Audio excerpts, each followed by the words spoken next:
충격적인 소식입니다. 일본 교토의 여고생들이 한국 수학여행 후 돌아와 학교 앞에서 무기한 농성을 시작했습니다. 우리가 배운 역사는 거짓이었다라는 현수막을 든 채 말입니다. 이들의 요구는 단 하나, 일본 교과서에 역사적 진실을 실어달라는 것. 이 소녀들은 무엇을 보았길래 고국으로 돌아와 이토록 격렬한 행동에 나선 것일까요? 그날 소녀들의 삶을 바꿔놓은 진실에 대한 이야기가 궁금하시다면 영상 시작하기 전 구독 부탁드립니다. 여러분 인생의 로또 1등 당첨의 행운을 불러오게 합니다. 해외 커뮤니티 레딧에 올라온 사연으로 제작된 영상입니다. 안녕하세요. 저는 교토에 살고 있는 평범한 17살 여고생 리카라고 해요. 리카, 이번 수학여행 준비는 다 했어? 담임 선생님의 질문에 저는 가볍게 고개를 끄덕였지만 사실 마음속은 복잡했어요. 한국이라는 나라에 대해 솔직히 말하면 그다지 관심이 없었거든요. 우리 반 친구들도 대부분 비슷한 생각이었어요. K-팝이나 한국 음식을 좋아하는 친구들도 있었지만 대부분은 역사 문제 때문에 미묘한 감정을 가지고 있었죠. 우리가 왜 하필 한국으로 가야 하는 거지? 제 친한 친구 유코가 불평했던 기억이 나요. 다른 나라도 많은데. 저도 처음엔 그런 생각이었어요. 하지만 모리 선생님이 이번 여행의 취지를 설명해 주셨죠. 단순한 관광이 아니에요. 우리는 서울대원고등학교 학생들과 함께 한일 청소년의 눈으로 보는 역사라는 프로젝트를 진행할 거예요. 양국의 미래를 짊어질 여러분들이 직접 만나 대화하고 서로를 이해하는 시간이 될 겁니다. 가방을 싸면서도 여전히 반신반의했던 기억이 나요. 여권을 챙기고 카메라를 넣고 한국어 회화책을 넣으면서도 과연 이게 의미 있는 시간이 될까? 하는 의구심이 있었어요. 출발 일주일 전 우리는 모리 선생님으로부터 한일 역사 프로젝트에 대한 자세한 설명을 들었어요. 우리 30명의 학생들은 서울대원고등학교 학생들과 5명씩 6개 조로 나뉘어 활동하게 된다고 했죠. 우리는 왜 이런 프로젝트를 해야 하는 거죠? 제가 질문했던 기억이 나요. 모리 선생님은 잠시 침묵하시더니 진지한 표정으로 말씀하셨어요. 리카, 역사는 과거의 이야기가 아니라 현재 우리가 서 있는 토대야. 한국과 일본은 복잡한 역사를 공유하고 있지. 그 역사를 함께 바라보고 대화하는 것이 미래로 나아가는 첫걸음이 될 거야. 그때는 선생님의 말씀이 너무 거창하게 느껴졌어요.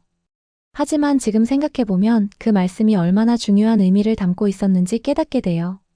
프로젝트 준비를 위해 우리는 일본에서 배우는 한일 관계사에 대해 조사했어요. 교과서를 펼치고 인터넷을 검색하고 도서관에서 책을 찾아보면서 저는 점점 혼란스러워졌어요. 우리가 배워온 내용과 인터넷에서 찾은 다른 나라의 시각 사이에는 묘한 차이가 있었거든요. 이상하지 않아? 도서관에서 자료를 찾던 중 제 친구 마코에게 말했어요. 우리 교과서에는 이렇게 짧게만 나와 있는데 다른 자료들은 훨씬 더 많은 이야기를 하고 있어. 마코는 어깨를 으쓱했어요. 그냥 관점의 차이 아닐까? 어쨌든 이번 기회에 직접 한국 친구들을 만나서 들어보면 되잖아. 그렇게 우리의 준비는 계속되었고 출발 날짜는 점점 다가왔어요. 가슴 한켠에는 설렘과 불안이 공존했죠. 낯선 나라, 낯선 사람들, 그리고 우리가 제대로 배우지 못했을지도 모르는 역사. 모든 것이 미지의 세계였어요. 인천공항에 도착했을 때의 긴장감은 아직도 생생해요.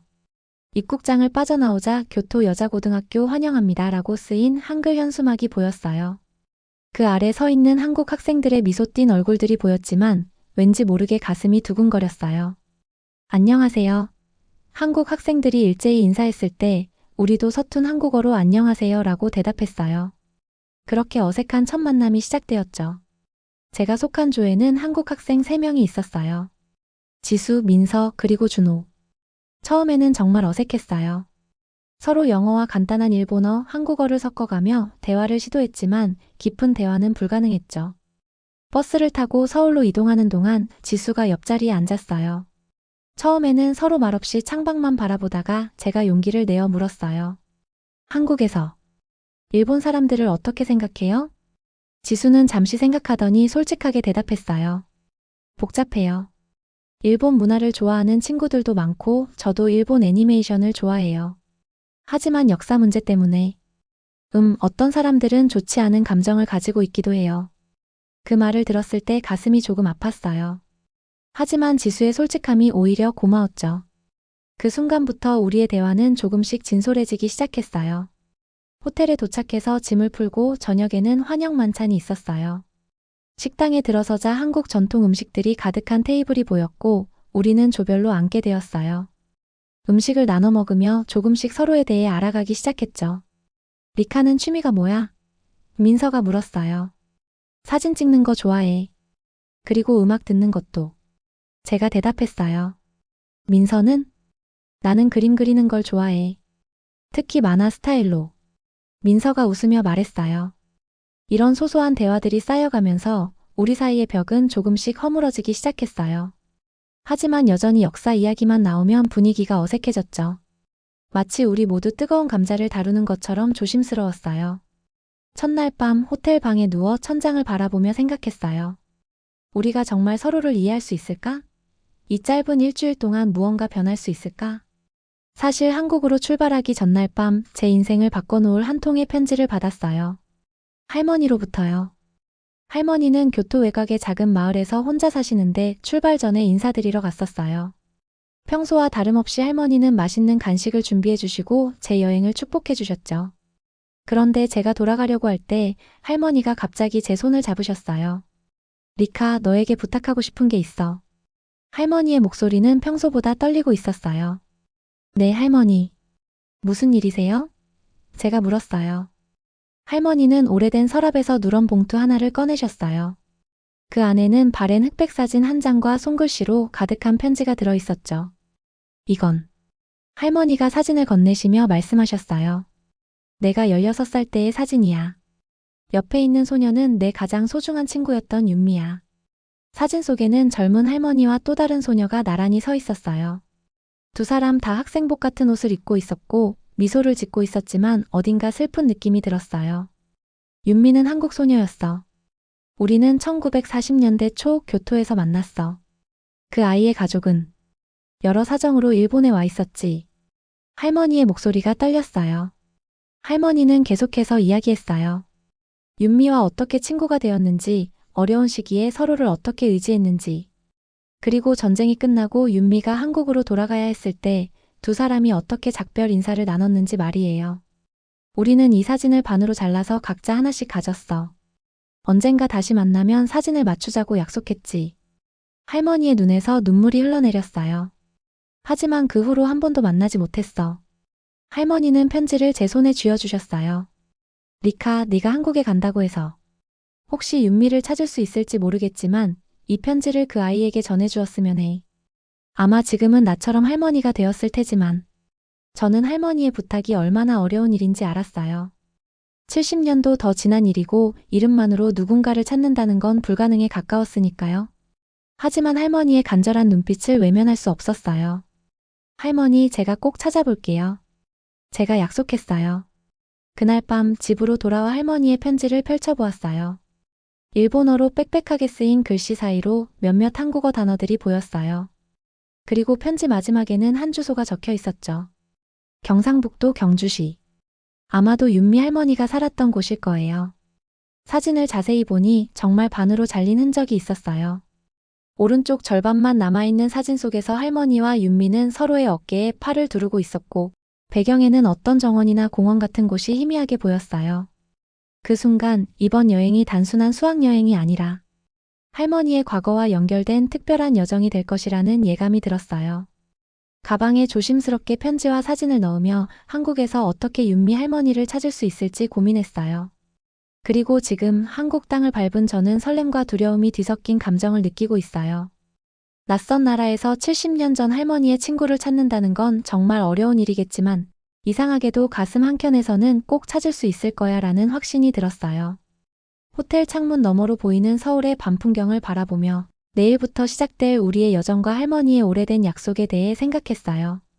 이 여행이 어떤 식으로 흘러갈지 그리고 우리가 어떤 진실과 마주하게 될지 아직은 알 수 없었지만 한 가지는 확실했어요. 이 여행은 분명 제 인생을 바꿔놓을 거예요. 다음 날 아침 우리의 공식 일정이 시작되었어요. 한일 역사 프로젝트의 첫 활동으로 독립기념관 방문이 예정되어 있었죠. 아침 식사를 하면서 저는 조용히 지수에게 다가갔어요. 지수야, 혹시 나 좀 도와줄 수 있을까? 제가 조심스럽게 물었어요. 응? 무슨 일인데? 지수가 호기심 어린 눈으로 물었어요. 저는 할머니의 사진과 편지를 꺼내 보여주었어요. 지수의 눈이 커졌어요. 와, 이게 뭐야? 정말 오래된 사진 같은데. 내 할머니의 소중한 친구를 찾고 있어. 한국 사람인데 이름이 윤미야. 지금은 할머니가 되었겠지만 제가 설명했어요. 지수는 사진을 자세히 살펴보더니 진지한 표정으로 말했어요. 리카, 이건 정말 특별한 일이네. 내가 할 수 있는 한 도와줄게. 우선 이 주소부터 확인해보자. 그렇게 저와 지수 그리고 우리 조의 다른 친구들까지 합세해서 할머니의 오래된 약속을 찾아 나서게 되었어요. 이것이 우리의 진짜 한일 역사 프로젝트의 시작이었죠. 버스에 오르며 생각했어요. 할머니, 제가 꼭 윤미 할머니를 찾을게요. 그리고 70년 전의 약속을 이어드리게요. 가슴속에서 뭔가가 따뜻하게 일렁였고 처음으로 이 여행의 진정한 의미를 느끼기 시작했어요. 이것은 단순한 학교 프로젝트가 아니라 두 나라의 아픈 역사 속에서 피어난 소중한 우정을 다시 잇는 여정이었으니까요. 그리고 저는 그 여정의 중심에 서 있었어요. 다음 날 우리는 독립기념관으로 향했어요. 솔직히 말하면 그 전까지 독립기념관이 어떤 곳인지 잘 몰랐어요. 그냥 한국의 역사 박물관 정도라고 생각했죠.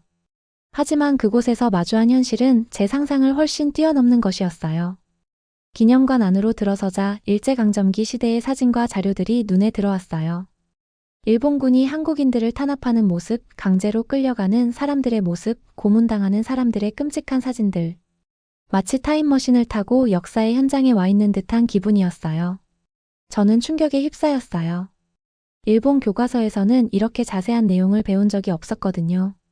그저 일제강점기라는 짧은 단어로만 묘사되었을 뿐이었죠. 마치 먼 옛날의 일처럼 나와는 상관없는 이야기처럼 느껴졌었는데, 하지만 독립기념관에서 본 사진과 기록들은 너무나 생생하고 현실적이어서 도저히 외면할 수가 없었어요. 일본인이 저지른 끔찍한 만행들이 눈앞에 펼쳐지는 듯했죠. 죄책감과 부끄러움 그리고 혼란스러움이 뒤섞여 가슴이 답답해졌어요. 한국 학생들은 우리를 배려해서인지 애써 밝은 표정을 지으려고 노력하는 것 같았어요. 하지만 그들의 눈빛 속에는 슬픔과 분노가 느껴졌죠. 저는 차마 그들의 얼굴을 제대로 쳐다볼 수가 없었어요. 리카, 괜찮아? 지수가 조심스럽게 제 팔을 잡았어요. 저는 고개를 끄덕였지만 목소리가 나오지 않았어요. 그저 눈물만 왈칵 쏟아질 것 같았죠. 기념관을 둘러보는 내내 저는 아무 말도 할 수 없었어요. 머릿속은 하얗게 비어버렸고 가슴은 무거운 돌덩이로 가득 찬 듯했어요. 우리가 모르고 있었던 역사의 그림자가 얼마나 짙고 어두운지 그제야 깨달았죠. 저녁 식사 시간, 우리는 숙소 근처의 식당에서 비빔밥을 먹었어요. 하지만 저는 도저히 밥이 넘어가지 않았어요. 계속해서 독립기념관에서 봤던 사진들이 머릿속을 맴돌았죠. 저기, 지수야. 제가 어렵게 입을 열었어요. 오늘 독립기념관에서 봤던 것들. 정말 충격적이었어. 일본에서는 그런 내용을 자세히 배우지 않거든. 지수는 제 말을 가만히 들어주었어요. 그리고는 조용히 고개를 끄덕였죠. 알아. 일본 교과서가 모든 걸 다 담고 있지는 않다는 거. 하지만 리카가 솔직하게 말해줘서 고마워. 저는 용기를 내서 할머니의 편지와 사진에 대한 이야기를 꺼냈어요. 할머니의 한국인 친구 윤미 할머니에 대한 이야기, 그리고 70년 전의 약속에 대한 이야기를 모두 털어놓았죠. 그래서 저는 윤미 할머니를 찾고 싶어요. 할머니의 소원을 들어드리고 싶어요. 제 이야기를 듣던 지수의 눈빛이 따뜻해졌어요. 그리고는 제 손을 잡고 말했어요. 리카, 우리가 꼭 도와줄게. 함께 윤미 할머니를 찾아보자. 그 순간 저는 혼자가 아니라는 것을 느꼈어요. 우리의 우정은 단순한 호기심이나 친절함이 아니라 서로의 아픔을 공유하고 이해하려는 진심에서 비롯된 것이라는 것을 깨달았죠. 이제 우리는 단순한 교류 학생이 아니라 함께 역사의 그림자를 헤쳐나가고 진실을 찾아 나서는 동반자가 된 거예요. 그리고 저는 그 여정에서 용기와 희망을 얻고 있었죠. 다음 날 우리는 할머니가 주신 사진을 들고 경주로 향했어요. 사진 뒷면에 적힌 주소를 따라 작은 마을을 찾아갔죠. 하지만 70년 전의 주소는 이미 사라지고 그 자리에는 새로운 건물들이 들어서 있었어요. 어떻게 해야 하지? 저는 막막했어요. 그때 지수가 아이디어를 냈어요. 우선 이 마을에서 오래 사신 분들을 찾아보자. 혹시 윤미 할머니에 대해 아는 분이 있을지도 몰라. 우리는 마을 사람들에게 사진을 보여주며 윤미 할머니에 대해 물어봤지만 아무도 아는 사람이 없었어요. 시간이 흐를수록 우리의 희망은 점점 사라져갔죠. 하지만 포기하지 않았어요. 마을 회관에 가서 이장 할아버지께 도움을 요청했어요. 이장 할아버지는 사진을 한참 동안 바라보시더니 갑자기 무릎을 탁 치셨어요. 아, 이 사진. 혹시 이 사진에 있는 아가씨가 박윤미라고 했었나? 저는 심장이 멎는 듯한 기분이었어요. 네, 맞아요. 혹시 윤미 할머니에 대해 아세요? 이장 할아버지는 고개를 끄덕였어요. 박윤미 아가씨는 이 마을에서 아주 유명했지. 아주 똑똑하고 예쁜 아가씨였는데 전쟁 때문에 고생을 많이 했다고 들었어. 이장 할아버지의 말에 따르면 윤미 할머니는 전쟁이 끝난 후 고향으로 돌아왔지만 불행하게도 일찍 세상을 떠났다고 해요. 하지만 윤미 할머니에게는 손녀가 있었고 지금도 이 마을에 살고 있다는 것이었어요. 우리는 이장 할아버지의 안내를 받아 윤미 할머니의 손녀, 즉 수연 할머니를 만나러 갔어요. 그리고 그곳에서 우리는 믿을 수 없는 광경을 목격하게 되었죠. 수연 할머니는 우리를 따뜻하게 맞이해 주셨고 우리는 할머니에게 할머니의 사진을 보여드렸어요. 할머니는 사진을 보자마자 눈물을 글썽이셨어요. 아, 윤미. 내 할머니. 그리고 할머니는 오래된 앨범에서 사진 한 장을 꺼내셨어요. 그 사진은 우리가 할머니에게서 받은 사진의 나머지 반쪽이었어요. 70년 만에 찢어진 사진이 다시 하나로 맞춰지는 순간이었죠. 그 순간 저는 온몸에 전율이 흘렀어요. 할머니의 오랜 약속이 드디어 이루어지는 순간이었으니까요. 수연 할머니는 우리에게 따뜻한 차를 내어주셨어요. 할머니는 윤미 할머니에 대한 이야기를 해주셨죠. 윤미 할머니는 일본에서 돌아온 후 전쟁의 상처와 가난 때문에 힘든 삶을 살았다고 해요. 하지만 언제나 밝고 긍정적인 모습을 잃지 않았다고 하셨죠. 할머니는 언제나 일본에 있는 친구분을 그리워하셨어요. 그 친구분과 다시 만나는 것이 소원이라고 말씀하셨죠. 수연 할머니는 눈물을 글썽이셨어요. 우리는 할머니에게 할머니의 이야기를 전해드렸어요. 할머니 역시 윤미 할머니를 평생 잊지 못하고 그리워했다는 사실을요. 수연 할머니는 우리에게 70년 전의 이야기를 들려주셨어요. 윤미 할머니와 리카의 할머니는 교토에서 만나 단짝 친구가 되었지만 전쟁 때문에 헤어질 수밖에 없었다고 해요. 두 사람은 서로에게 편지를 주고받으며 연락을 이어갔지만 전쟁이 심해지면서 연락이 끊겼다고 하셨죠. 두 사람은 언젠가 다시 만나자는 약속을 했대요. 그리고 그 약속의 증표로 사진을 반으로 나눠 가졌다고 하셨어요. 수연 할머니의 이야기를 들으면서 저는 가슴이 먹먹해지는 것을 느꼈어요. 두 할머니의 우정이 얼마나 깊었는지 그리고 전쟁이 그 우정을 얼마나 잔인하게 갈라놓았는지 알 수 있었기 때문이죠. 우리는 수연 할머니와 함께 마을을 돌아다니며 윤미 할머니에 대해 더 많은 이야기를 들을 수 있었어요. 마을 사람들은 윤미 할머니를 마을의 자랑이라고 불렀어요. 윤미 할머니는 가난한 사람들을 돕고 어려운 사람들을 위로하는 데 앞장섰다고 해요. 우연히 만난 한 노인분은 우리에게 일제강점기 시절의 이야기를 들려주셨어요. 노인분은 일본군에게 강제징용당해 끌려갔다가 겨우 살아 돌아왔다고 해요. 노인분의 이야기는 너무나 끔찍해서 차마 입에 담을 수 없을 정도였죠. 노인분의 이야기를 들으면서 저는 다시 한번 죄책감에 휩싸였어요. 우리가 저지른 잘못 때문에 얼마나 많은 사람들이 고통을 받았을까. 하지만 노인분은 우리를 원망하지 않으셨어요. 오히려 따뜻한 미소를 지으며 말씀하셨죠. 젊은이들은 과거에 얽매이지 말고 미래를 향해 나아가야 한다. 과거를 잊지는 말되 과거에 갇혀 살아서는 안 된다. 노인분의 말씀은 제 마음속 깊은 곳에 큰 울림을 주었어요. 저는 과거의 잘못을 잊지 않고 미래를 위해 노력해야겠다는 다짐을 했죠. 이번 여행을 통해 저는 가해자와 피해자라는 단순한 구도를 넘어 양국 민간인들이 겪었던 고통을 이해하게 되었어요. 일본인들은 전쟁 때문에 사랑하는 사람을 잃었고 가난과 굶주림에 시달려야 했죠. 한국인들은 일본의 식민지배 아래에서 자유를 잃었고 끔찍한 고통을 감내해야 했어요. 저는 두 나라의 아픔을 모두 이해하고 그 아픔을 치유하기 위해 노력해야겠다는 생각을 했어요. 그리고 그것이 바로 제가 할머니의 약속을 지키는 것만큼이나 중요한 일이라는 것을 깨달았죠. 한국에서의 수학여행을 마치고 일본으로 돌아온 후 할머니에게 윤미 할머니가 이미 돌아가셨다고 알려드렸더니 너무 많이 우시더라고요. 제 마음이 너무 아팠어요. 그리고 저는 큰 변화를 겪었어요. 더 이상 한국을 단순한 관광지로 생각하지 않았고 역사 문제에 대해서도 더 깊이 고민하게 되었죠. 저는 학교 친구들과 함께 역사 바로 알기 캠페인을 시작했어요. 일본 교과서의 문제점을 알리고 일제강점기 시절의 진실을 알리는 활동을 펼쳤죠. 또한 한국 학생들과의 교류 프로그램을 기획하여 정기적으로 서로의 나라를 방문하고 함께 공부하는 시간을 가졌어요. 저의 활동은 작은 변화를 가져왔어요. 학교에서는 역사 수업 시간에 다양한 시각을 반영하게 되었고, 학생들은 한국 문화에 대해 더 많은 관심을 가지게 되었죠. 저는 지금도 할머니의 부탁을 잊지 않고 역사를 바로 알리고 양국 간의 우정을 증진시키는 활동을 계속하고 있어요. 그리고 앞으로도 이 활동을 멈추지 않을 거예요. 왜냐하면 저는 우리 세대가 과거의 아픔을 극복하고 더 나은 미래를 만들어갈 수 있다고 믿기 때문이에요. 여러분, 오늘 제 이야기가 어떠셨나요? 한국 수학여행에서 시작된 작은 우정이 70년의 시간을 넘어 어떻게 화해와 희망의 씨앗을 틔울 수 있었는지 함께 지켜봐 주셔서 정말 감사합니다. 이 이야기가 여러분에게도 작은 울림을 주었기를 바랍니다. 역사는 과거의 기록일 뿐만 아니라 현재를 살아가는 우리에게 용기와 교훈을 주는 소중한 자산입니다. 서로의 아픔을 이해하고 존중하며 함께 더 나은 미래를 만들어가는 것이 우리가 해야 할 일이라고 생각합니다. 앞으로도 여러분과 함께 이러한 감동적인 이야기들을 나누고 싶습니다. 이 영상이 마음에 드셨다면 좋아요와 구독 버튼을 눌러주세요.